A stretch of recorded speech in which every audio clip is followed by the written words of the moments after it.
الحمد لله وكفى والصلاة والسلام على رسوله المصطفى وعلى آله أهل التقوى. قدرمندو محترمو یو ورور پوښتنه کړې ده چې که څوک د خپلې میرمنې سره د حیض په شپو کې یا د نفاس په شپو کې کوروالي وکړي، خو لیکن کومه کنډوم چې راځي یا په عامه اصطلاح بوغي ورته ویل کېږي هغه استعمال کړي، آیا بیا هم هغه حرمت راځي او که نه؟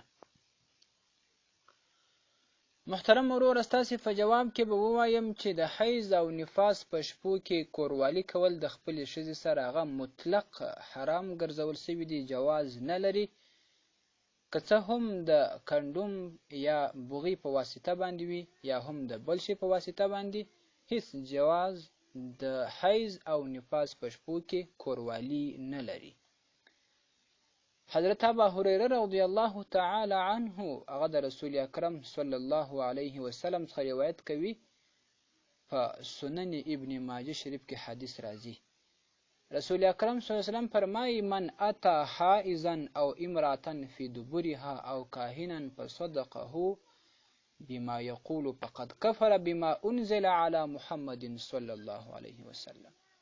هغه څوک چې هغه خپلې ښځې ته د شا په خوا کې راتګ وکړي یا دا چې هغه په حیض کې وي دی ورته راتګ وکړي او یوه کاهن و جادوګر ته راسي هغه پټې ویونکي ته د هغه تصدیق وکړي، نو دی کافر سوی په هغه باندې چې هغه پر نبي کریم صلی الله علیه وسلم باندې نازل سوي دي.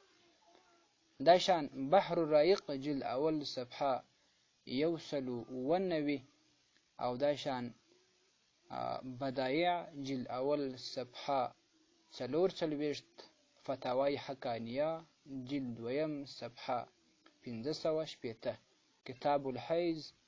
محترمه، په صورت مسئوله کې د خپلې میرمنې سره د حیض په شپو کې یا د نفاس په شپو کې چې په هره واسطه باندې وي کوروالي کول، جما کول جواز نه لري. والسلام علیکم ورحمت الله.